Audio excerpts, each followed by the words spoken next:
Welcome to Basscast Radio, bringing you the best in local and national news in bass fishing, as well as interviews with some of the best anglers from all over the U.S. With your host, Brian Carter, and Hank the Bass Geek.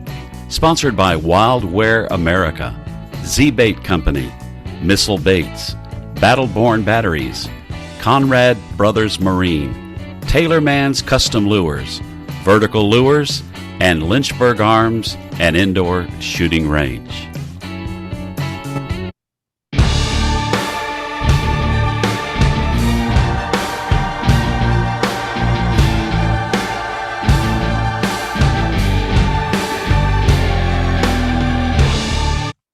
All right, guys, what is up? We are back with another great episode of Basscast Radio, and I got with me my co-host, as always, Bass Geek. What's happening, brother? Hey, man, lots of good things. You know, it's that time of year when we're moving, shaking, working on the business end of the YouTube world and, you know, business end of a lot of things, you know, talking to people, making deals, got some good things coming down the pipe. Yeah, hopefully going to be some interesting new partnerships, and hopefully got three literally cooking up right now, pretty much verbal agreements. So that's awesome, man. Yeah, gonna be fun. Gonna be real fun. That is awesome. But guys, by the way, if you're not following Bass Geek on YouTube, head on over now and make sure you hit the subscribe button, and as always, hit the bell while you're there for notifications. Guys, like he just said, man, it's that time of year, some shaking going on, some happening going on in the world of bass fishing. And, you know, we here, if you guys haven't, if you're a brand new listener to Basscast Radio, we've had a few guests on from the National Professional Fishing League. Yes, sir. Mr. John Sokup's been on with us. And guest. What's that? Yes. And Great guest. Yes. And we've got another guest lined up for next weekend, which is from the NPFL as well, Mr. Pug Clements. So he's going to be on with us next year, giving us a wrap up and introduce you all to Pug. And they got a lot going on over there. We all know pay increase next year, 100,000. And with money, it comes people, right, brother? That's right. Money makes the world go round. And when they double the payouts, you know there was going to be some big names hoping to cash checks. There you go. You got the word right there. Yep. And we're gonna just highlight a couple of them. Letting you guys know the show will be up after this press release comes out, but we will have a press release on the basscast.com, and it will have all of the new anglers. Now, they released 7 the other night, 7 last night, and tonight, which is Wednesday, guys, they're releasing the final 6 anglers. So they'll have a field. If I remember correctly, he told me, I think 125 anglers will be a part of the NPFL field for 2022. I got to get you saying that already. Holy crap.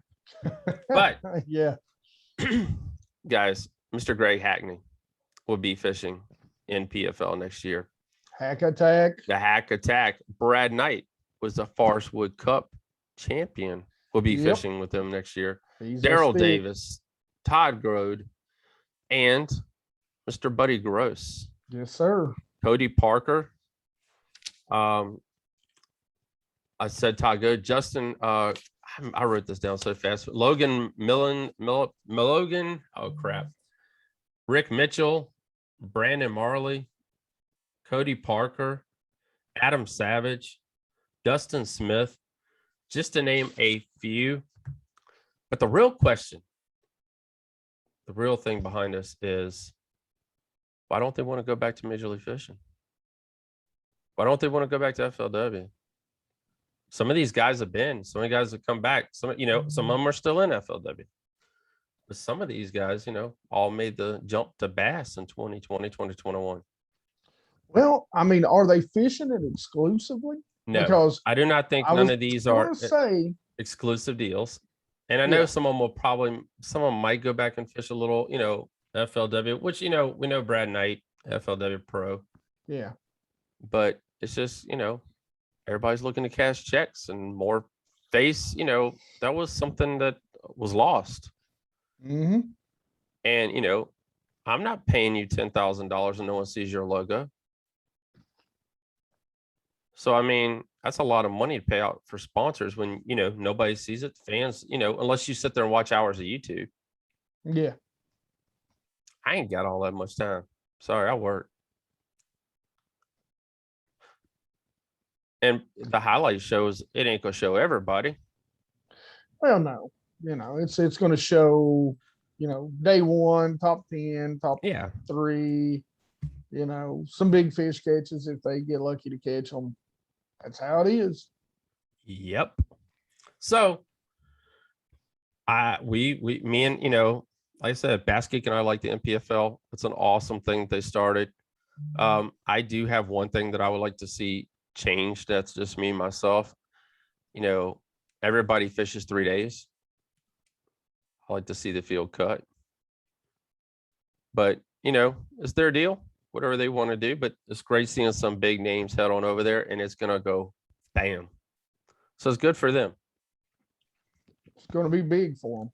Yeah. Especially if those guys, especially Hackney and Gross and Brad, those well-known guys. Yes. If they do well, if they get TV time, that's going to be big. And they're going to get the TV time. They're going to get the YouTube time. Now, I don't know if there were. That's another question. I really don't know. I know they have they have their YouTube channel and they have their stuff that they're airing live on their website, et cetera, et cetera. Mm-hmm. But I'm not sure if they do have a real show it'd be coming out. But I think they do have a show coming out, don't they? I don't remember that either. Seems like we did hear that there would be a show. Suckup had mentioned that to us. Yes. I can't remember. I cannot remember. I might be getting that confused with the Western series. Yes. We've been hitting the Western swing as well. And, the Wild Wild West. Yep. They got a hell of a thing going on out there, too. I mean, they really do. Let's just pray they get some rain. But, I mean, they need rain big time. But, I mean, they've got a heck of a thing going on out over there. And they got some great anglers fishing that, from that Western division that, got tired of paying the high dollar expenses, et cetera, comes with it. So, and they got a great payout. 2022 is going to be awesome, brother. And they get to stay close to home. That's right. That is right. Talking about close to home, everyone, we got an awesome guest that's going to be on with us tonight. Before we get started, we're going to head on over to talk to him in a second. Don't forget, check out Rumble, guys. Rumble is the home of Basscast Radio and Backstage Fishing. Hold on to it, Bass Geek.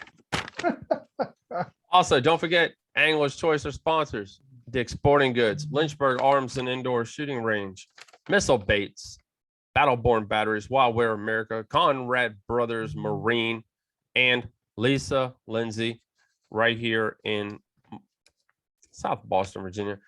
Guys, she's been like the #1 retail home seller for like the past 3 months, 4 months or something like that. So she is crushing it, selling houses. And if you're looking to buy a house down there at Bugs Island, don't worry. She's got a list. Give her a call, 434-572-2645. Or if you're just looking to sell. And like I said, please, thank you to all of our awesome sponsors. Please tell them thank you. All right, guys, tonight we got with us Mr. Thomas Wooten. He is a hammer on Smith Mountain Lake. I photographed him many times, interviewed him many times.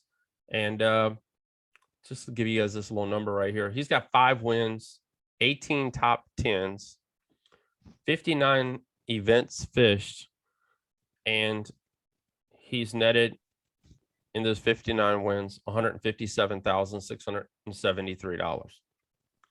So, yeah, that's not a no, not a small chunk of change there. No, it is not at all.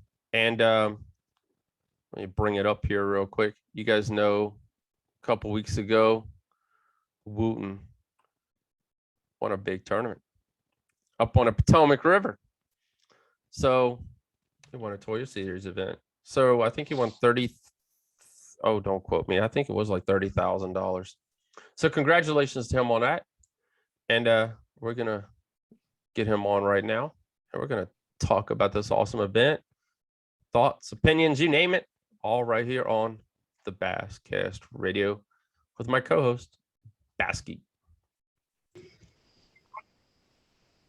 All right, guys, we are back with Mr. Thomas Wooten from right here in Central Virginia, a big stick on Smith Mountain Lake. What's up, brother? Thanks for coming on with us, man. Good. How you doing? We're doing great, man. It's great to have you on here. We've done a lot of different little 3-minute interviews after tournament wins because there have been, as we were reading earlier, quite a few. And that's right. It's been 5 wins, 18 top 10 finishes, 59 events fished, and you've won $157,000. And that's not counting local tournaments where you've taken people's money. And you've done it many a time. So if we add it all together, it's probably close to like 200,000, guys.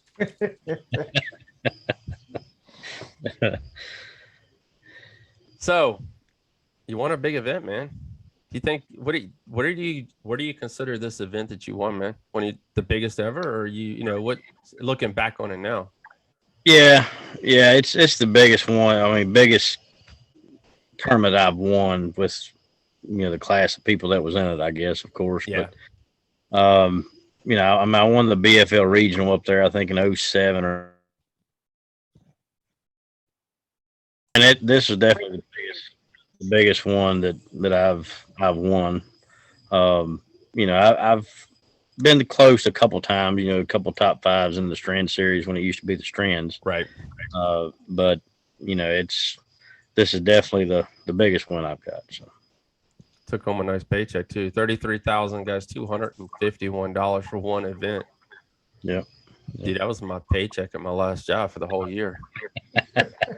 Also got some nitro bonus coming and some mercury. Yeah. Nice. Guys, he's sponsored, or I don't know what you're affiliate with. Our sponsors, Conrad Brothers Marine. So we both work for some awesome people there. Oh yeah. So, good people. Mike and Ruth and Cass and Donna, they're real nice. All right. So I went back and looked. You've had some success on the Potomac River already, but what made you decide to jump into this event? My son, he started fishing with his school this year. So it pretty much I was the boat captain for him and his buddy, and that kind of took up most of my year.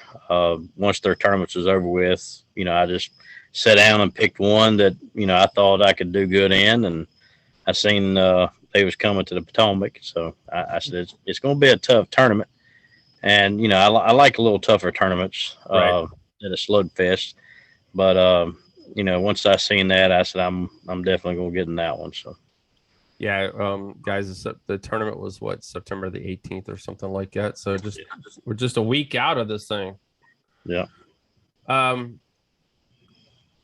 What do you think makes you so strong fishing those tidal waters up there, man? Probably an open mindset. You can fish 300 miles of grass, and there's going to be one sweet spot in it. When I go pre-fishing up there, you've got all the normal spots that a lot of people catch them out of. But you run a bunch of grass, and until you find where they're at in the grass, you kind of lock those areas down, go in there and try to figure out what you can catch them on the best, or get a limit on maybe first, and then find the bigger ones. So that's kind of the way I go about it up there. Yeah, guys, if you guys have never been on the Potomac River, I mean, I was up there.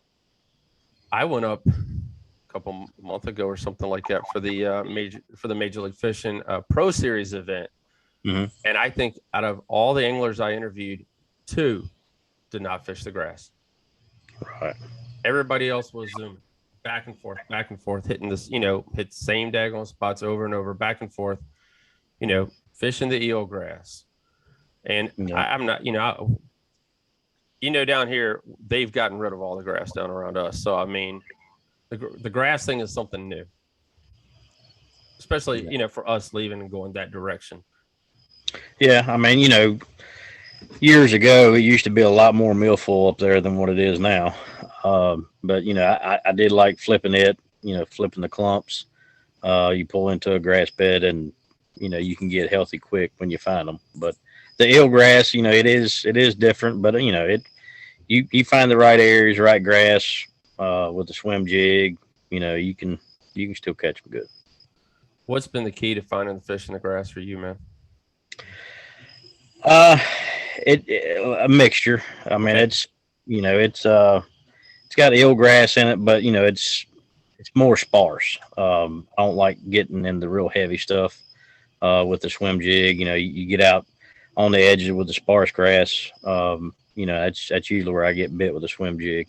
I did go in and punch up, a couple good ones during the tournament, but in practice, I punched up, 3 or 4 really good ones. One was over 5 and a couple 4s. And wow, my plan was, to go to 2 or 3 areas and, catch a decent limit, 10, 12 pounds, on a swim jig, and then go punching the rest of the day and get, a couple good bites. If I had 1 bite, I'd be all right. If I had 2 bites, then I was going to be pushing the lead.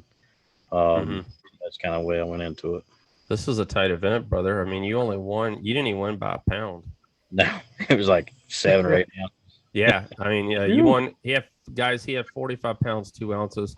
Aaron Dixon came in second with 44.10, and then from there went back to Nolan Gaskin of Broadside, Louisiana. I can't even say it. 41.14. So top 2, man. It was close. Yeah, and Dixon, he was punching. I think he was punching all day. Okay. And he was the one that I was really worried about, because if he got five of the right bites, he can come in with a sack. So that's definitely the one that I was worried about. Do you feel the river's coming back? You feel the grass is healthier now, or it looked a lot better this time when I was up there. Okay. So I do think it's coming back, and the fish are still around. It's just I don't know if it's September time frame when we was there, they was getting ready to start the transition period, or the pressure's been on them all year. But it gets a little tougher up there in September. Oh yeah, it definitely does. It gets tougher everywhere in September. Shoot. Yeah. Yep. So how did you feel after practice going into this event? I felt good. I thought it was going to be 10, 12 pounds a day would make the cut. And that was a little off. I think it took about 26 something to make the cut. But I figured, and I wasn't catching really no good ones on a swim jig or buzz bait. I caught some on a buzz bait. I think it's the second day of the tournament. But I just figured if I can get close to 12 pounds and then go get a couple big ones, and I'd be there. All right, go for it, Geek. So, how much did the tide actually, does it play a big role up there? I've never got to fish Potomac myself. So, was there just a certain window when you were up there that, yeah, I mean, the tide definitely helps if you can stay with it. I do have a hard time staying with it up there for some reason. But if you're in the right area when they're starting to, chomp, then you'll be catching, quite a bit real quick. That one area on the second day that I went to, it started out slow, but the tide wasn't right. The water still had to fall, quite a bit. And then, I did catch 5, I think it was 5 or 6 on a buzz bait the second day. I couldn't get them to eat a swim jig at all in there. And then I caught 5 or 6 on a buzz bait, and I ended up culling every one of those on a frog. Oh, wow. Once I figured the frog deal out. But once the water got out, a lot of that eelgrass up, a little shallower, it would start laying over, kind of acting like a mat. yeah. And then the thicker areas, I throw the frog over it, and I'd work it regular. I probably threw it for 30 minutes to an hour. Didn't get a bite. Knew they was fish in there. Seeing them blowing up on bait fish. A lot of stuff moving around. Then I started trying stuff different, and I took the same frog and really started working it fast and hard, and it was more reaction, bite, and and I did miss a lot, due to that. But when the ones that got it, when they ate it, it was down to crushers. Wow. So now that frog bite, was that the key to the tournament? Was that what you caught your kickers on, or was it the punching? And what was that frog kind of what put you over the top? Yeah, it was, and it was about 11 o'clock on day 2. Is when I started doing that and started catching the better fish. But that frog deal was definitely the bait that put me over. I think on day 2 I had 18, and day 1 I caught 90% of them on a swim jig.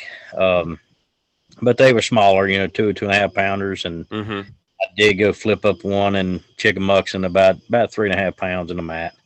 And I figured that's where I needed to be, so I just stayed punching the rest of the day and didn't get another bite. But day 2 I went and started catching them, there, and then once I started throwing the frog, water started getting good. I was getting more blow ups, catching better fish, and I said I can't go punching today. I got to stick with the frog. Yeah. Right. So another key was that the water needed to be lower, needed to be at a certain length. Was it once it reached a certain point, or was it while it was pulling out a little bit of current? Was that what got them going, or was it just that once it bottomed out, that's when it was right? It was the best time was the last hour outgoing. Then I think I caught my biggest fish on the frog when it turned, and it was maybe the first 15-20 minutes incoming. That's you had about an hour or 2 area or time frame there to really get them good, but on day 2, once I started throwing it, I caught them, all the way to the end of the tournament. Day 3 was a little tougher. And of course I drew David Williams, and he was happy, but I wasn't, because I love him to death, but I know what he throws, and he's very, very good at it. I figured I would be netting a lot more of his fish than he was mine. But yeah, he had a good day, and he ended up catching, I think, 3, and he won the tournament on the co-angler side. So. Right. Nice. So can you tell us a little bit about the setup and the frog you were using, if you don't mind? No, I was using an arc rod. I don't know if you can see it or not, but we see it. Yeah, can you see it? Mm-hmm. Oh yeah. Arc rod. It was 7.2. Action's regular, but it was a medium heavy for the frog. 65-pound test. Power Pro. The punching was a beaver, green pumpkin red. I dyed the tail, a little orange on the tips. I had a bigger weight on than I do now. I punched with 1.5 ounces, but it was a 7.6 medium heavy, but it's got a fast tip. It gives a little more sponge when you set into them. You don't pull a big hole in their lip when you get them in there. But were you guys, from after practice, did you find a lot of spots during practice, or were you concentrating on one area, and were you having to run throughout the day? Like I said, when I was up there 2 months ago, they were just zooming. It was back and forth. They had spots. Right. My main areas was mid river. I probably went from Quantico to the Three Creeks area. Okay. About where I fished. And I had four or five different spots. One really good spot that was holding a lot more fish than the other ones. Mm-hmm. But I had 4 or 5 spots that I could catch them on a swim jig. and I had three sections of mats. One was up between Potomac and Greenway. One was a chicken muxon, and another was a Mattawoman. So you said about 11 o'clock on day 2, you switched it up frog. What made you pick up a frog, man? I know, you do have a little background history up there on the Potomac, but what made you grab the frog? I went through 3 or 4 different baits, and I never threw it in practice. I like throwing a frog, but normally when I go up there, I'm wanting to flip, and I had it down the rod box, and I don't know, a gut feeling, I guess. And I raised the lid and pulled it out and started chunking line, and then it worked. But well, you said there was a lot of activity going on when you first pulled it out too. So some fish bust and some fish. So that I'd say that absolutely keep you in on. Well, maybe this frog will get that big bite. Right. Yep. Yeah. I caught some on the buzz bait that morning, and but it was like a switch when they quit eating it. They just stopped altogether. And I tried a couple different things, but the black and blue pad crusher, it did it. So for those who don't throw the pad crusher, man, what's so particular about that one frog? There's a lot of frogs out there. Right. I like that one because it's got a little blue in the in the rubber on the tail of it. The black Spro one, Yeah. I use it too. But that, I don't know. I like a little color in the tail. Do you keep that tail long, or you trim it a little bit? I do trim it about 1 inch. Yeah. one side's a little longer than the other one. That way I can walk it good. Well, that's exactly the question I was getting ready to ask. Were you walking it, or were you just twitching it? No, I wasn't walking it. Now when I got out, on the edge of the mats or the thicker stuff, I would walk it maybe 4 or 5 feet, just to see if there was one out on the edge. But most of them come up through the thick stuff, and I was burning it across the mats as hard as I could go, and just popping it as hard as I could go. And my arm. Yeah, cow. Yeah. That's awesome. Congratulations, by the way. Yeah, congrats, man. Congrats. Thanks. I got to do it one more time. Get lucky one more time on Pickwick. So I think you can do it. Yeah, I think. So what's the rest of the 2021 looking like for you, man? Are you going to come back up to Smith Mountain Lake this year, or are we? Yeah. Me and my son, we'll probably pick a couple more tournaments for the end of the year here. So I'll get back from Pickwick, I guess, on the 31st. So. What's been your thoughts on Pickwick so far? What you've done through practice? Now.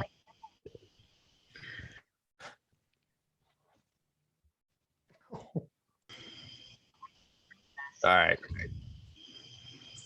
So yeah, I'm gonna go out Pickwick the 13th through the 18th, and that'll be the week before the cutoff. Then I think we get about 4 days. Okay. After the cutoff to pre-fish, So. All right. Well, good luck. Been doing any Google searching, any mapping, any? I've been doing my homework. Doing your homework. There you go. All right.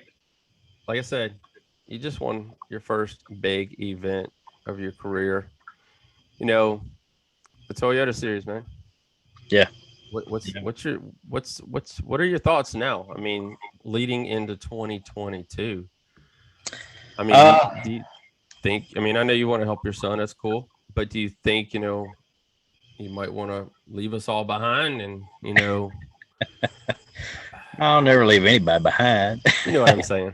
Yeah. Nah, I'm gonna sign up for either the Northern or the Central division on the Toyota Series. I'm gonna fish all 3 of them, and maybe both if it works out. But I'm definitely going to fish the whole series next year, and to see if I can make. Because right now, the kids they're getting older. Mm-hmm. I made the tour. I don't know. I can't remember what year it was. I think it was 2008. I finished 5th in points that year. Made the tour, and they called me and my wife, she was pregnant with our first kid, and I just said I can't do it, you know. Right. But now, you know, they're older. If I would make the points and qualify for the tour, you know, the tackle warehouse, whatever have you, then I'd probably go for it. Yeah. Awesome, brother. That's awesome. We'll be rooting you on. The schedule is out. Yeah. What are you looking forward to? I Besides, mean, the central, I think, was Chickamauga. You know, that's a grass lake. Yeah. Yeah.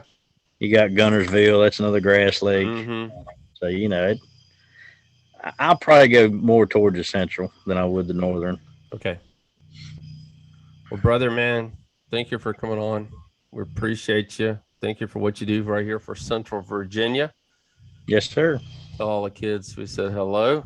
All the Oh. kids. You got? Was it 4, Wooten, or 5? No. I got 3. 3. Okay.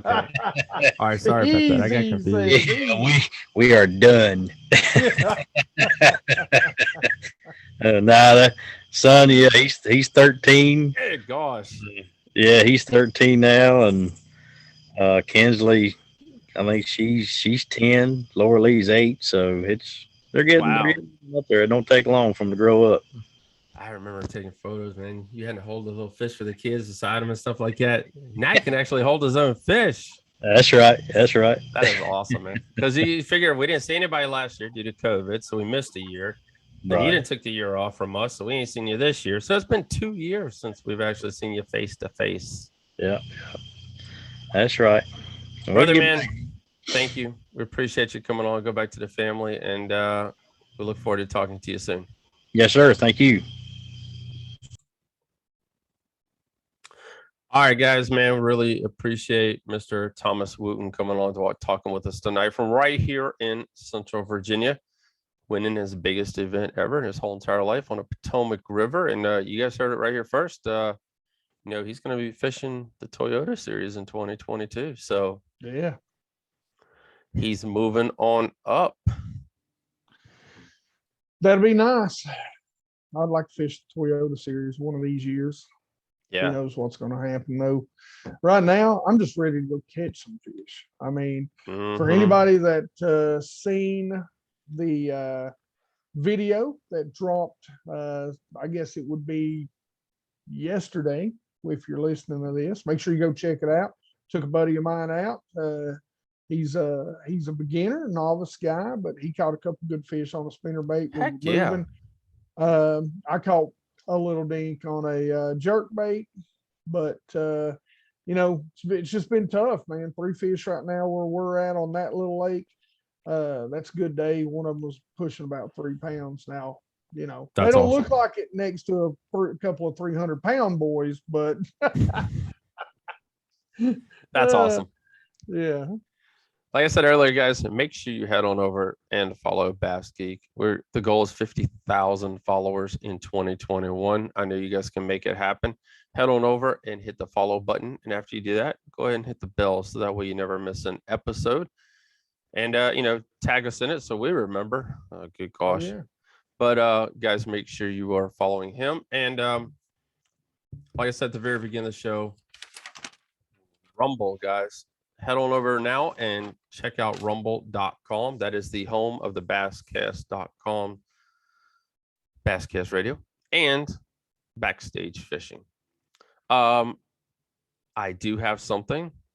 We can't release it yet, but we are 75% sure we will have a new podcaster on Outdoor Sessions Radio between now and the end of the year. Awesome. It's going to be a total different genre than what you got up now. It's a great friend as well. So I won't be on it. Thank you, Jesus. But yes, but I'm going to help him get up and get running. And by the way, this person is one heck of a writer. He has written for tons of magazines, hunting magazines, deep sea fishing magazines, bass magazines, you name it. And he told me he's burnt out on writing and he wants to do something new. So we are welcoming him to outdoorobsessionsradio.com. And that's where you guys can head on over and listen to the podcast. And Backstage Fishing, Warren Evans' Way of Fishing, and the new one coming to you guys really, really soon. So, guys, thank you all. Thank you for everything. Hope you guys all have a great night. We will see you guys next week. Enjoy in PFL this week and this weekend. I think there's a college event coming up. There's a lot of stuff still left going on in 2021. Oh, yeah. You guys have an awesome afternoon, and we'll talk to you soon.